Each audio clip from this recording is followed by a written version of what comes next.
ओम सच्चिदानंद रूपाय विश्वोत्पत्त्यादि Hathaway तापत्रय विनाशाय श्रीकृष्णाय वयं नमः। श्रीकृष्णाय वयं नमः। ओम अखंडानंद बोधाय शिष्य संतापहारिणे सच्चिदानंद रूपाय तस्मै श्री गुरुवे नमः। तस्मै श्री गुरुवे नमः। ओम पूर्व प्रसंग में आप श्रवण कर रहे थे जिसमें पूर्ण ज्ञान होता है, पूर्ण वैराग्य होता है और पूर्ण भक्ति होती है। जो ज्ञान से परिपूर्ण है, वैराग्य से परिपूर्ण है और भक्ति से परिपूर्ण है, वह उत्तम वक्ता है। वह उत्तम वक्ता है। संसार के किसी भी विषय में मन न जाए। संसार के किसी भी विषय में मन न जाए, तब समझो वह वैराग्य है। संसार के जितने भी विषय हैं, उन विषयों को देखते हुए, उन विषयों के सामने होते हुए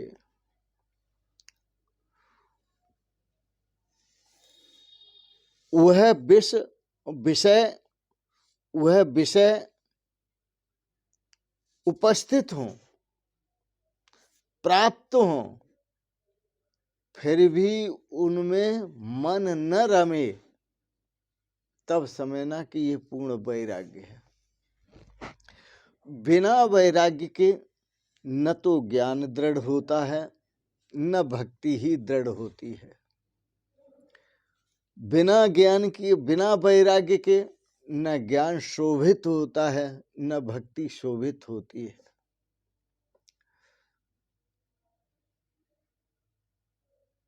जिसमें ज्ञान, भक्ति और वैराग्य परिपूर्ण हो, वही मनुष्य ब्रह्ममय बनता है। वही मनुष्य अपने स्वरूप का बोध करता है। श्री सुखदेव जी पूर्ण ज्ञानवान हैं, पूर्ण वैराग्यवान हैं और पूर्ण भक्तिमान हैं।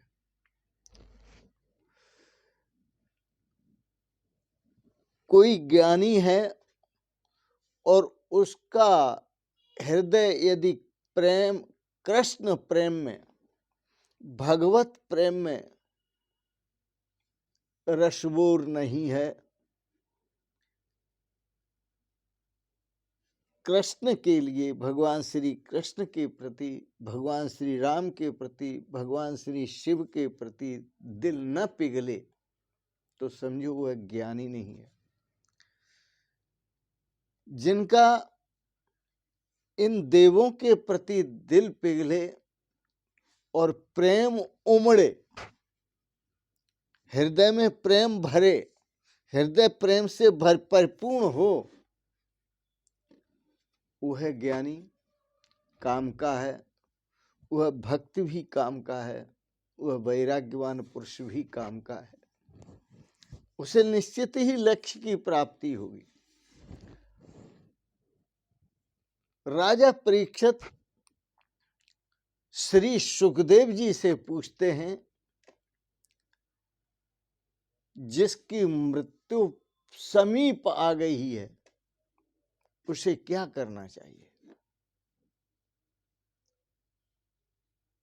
कृपा करके बताएं, जिसकी मृत्यु निकट है, समीप में है, उसका उस समय कर्तव्य क्या है? श्रीमद् भागवत में अपने शब्दों में पूछा है, अतः पृच्छामि संसिध्यं योगिनां परमं गुरुं पुरुषस्य यत् कार्यं म्रियमाणस्य सर्वदा। मैं आपसे पूछता हूं, निवेदन करता हूं,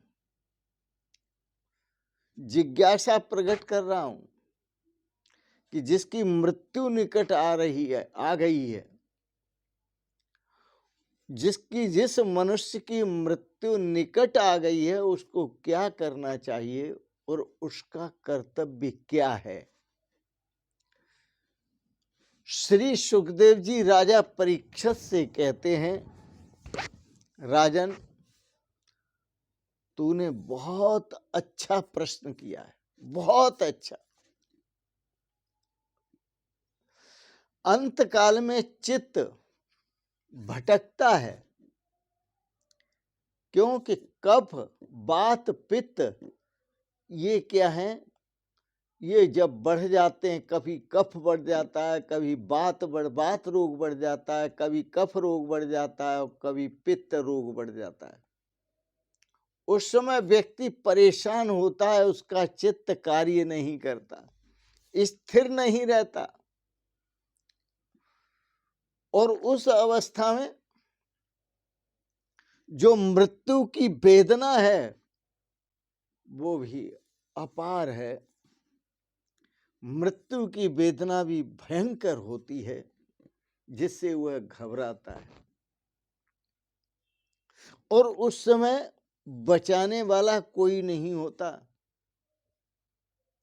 इसलिए जन्म और मरण का जो दुख होता है उसका विचार करते रहो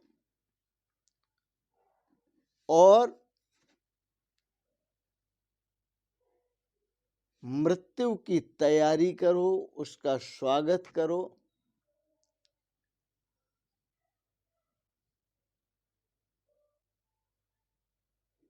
आप मृत्यु की तैयारी के लिए पूर्ण वैराग्यवान होकर प्रभु का चिंतन करो, प्रभु का स्मरण करो।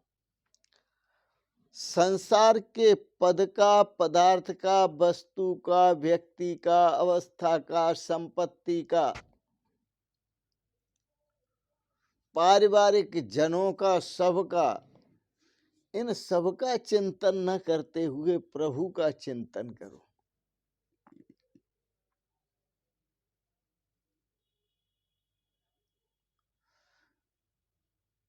जन्म मृत्यु जरा व्याधि दुख दोषानुदर्शनम। भगवान श्री कृष्ण ने कहा गीता में, जन्म भी एक दुख है, मृत्यु भी एक दुख है, वृद्धावस्था भी दुख है, व्याधि लग जाए, रोग आ जाए तो वो भी एक दुख है। दुख दोषानुदर्शनम, इन सबको दुख समझते रहो और दुख दोष दर्शन करोगे इनमें, जन्म में, मृत्यु में, जरा में, व्याधि में, दुख में दोष दर्शन करोगे तो आपको वैराग्य होगा। आपको किसी का चेहरा जब सुंदर लगता है, किसी की नाक जब सुंदर लगती है, तो वहां दोष दर्शन करो कि नाक में भरा क्या है। तेरी मुंह अच्छा लगता है तो मुंह में दोष दर्शन करो, मुंह से क्या निकलता है। कान अच्छा लगता है, कान में दोष दर्शन करो कि उसमें भी मैला भरा हुआ है। आंखें अच्छी लगती हैं, उसमें भी दोष दर्शन करो कि इनमें जो है कीचड़ भरा हुआ है, इनमें मैला भरा हुआ है। पूरा शरीर मैले का थैला है, मल मांसमयम बपुहु। ये सारा शरीर मल मांसमय है। इससे न प्रीति करो, न इसका चिंतन करो, न इसको देखो, इसमें देखो और परमात्मा को देखो, प्रभु को देखो, उसी में आनंद है।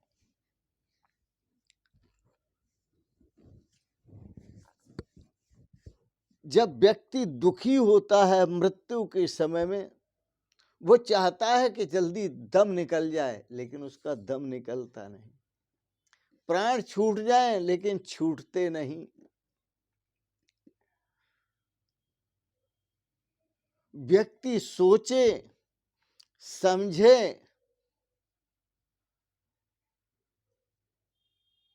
यदि नहीं सोचता है तो बिना सोचे समझे वैराग्य प्राप्त नहीं होता।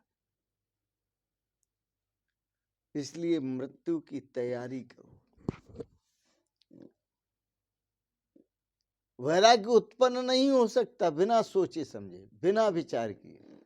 इसलिए महापुरुषों ने कहा है विचारम परमम ज्ञानम। विचार परम ज्ञान है। उचित क्या है, अनुचित क्या है, भोगों का सुख क्या है और भगवान का सुख क्या है।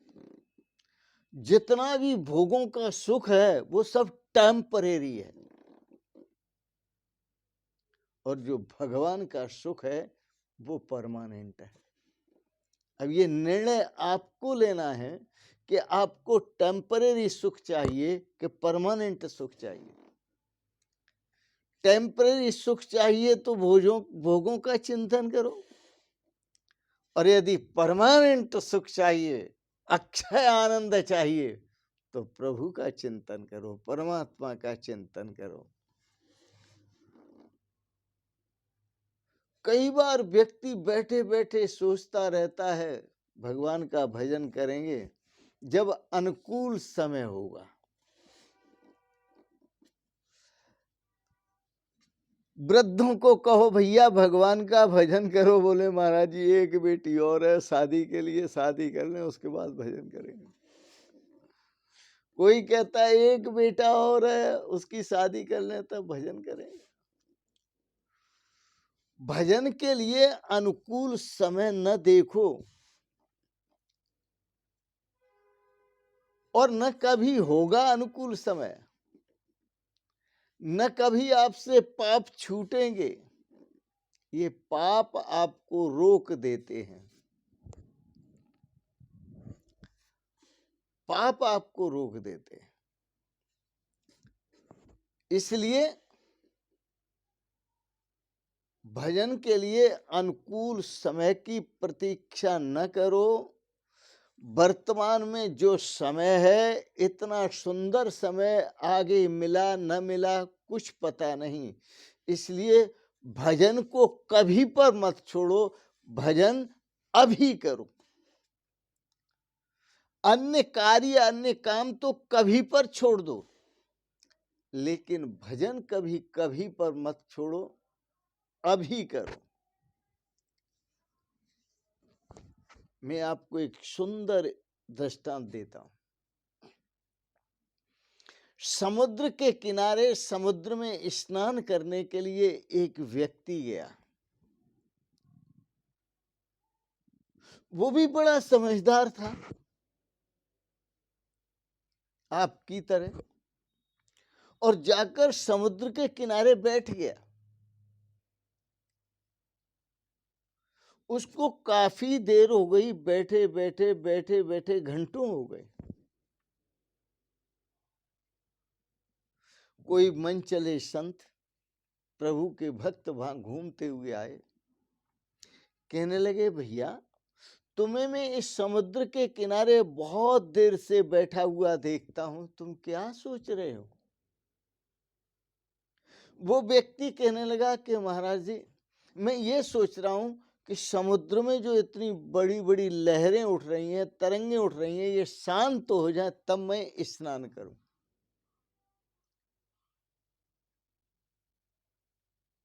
जब ये तरंगे शांत हो जाए तब स्नान करूं। संत बोले भैया ये तो समुद्र है, इसकी तरंगे कभी शांत होने वाली नहीं है, और तरंगे शांत नहीं होगी तुम स्नान नहीं कर पाओगे। इसलिए तरंगों को उठने दो और तुम स्नान करते रहो। इसी में भलाई है, इसी में अच्छा है, ये सुंदर समय है। तरंगे उठती रहेंगी, तुम स्नान करो। वो समुद्र अपना काम कर रहा है, आप अपना काम करो।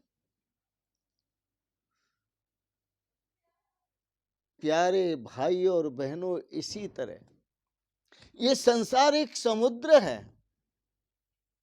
और संसार रूपी समुद्र में तरह तरह की तरंगे उठ रही हैं।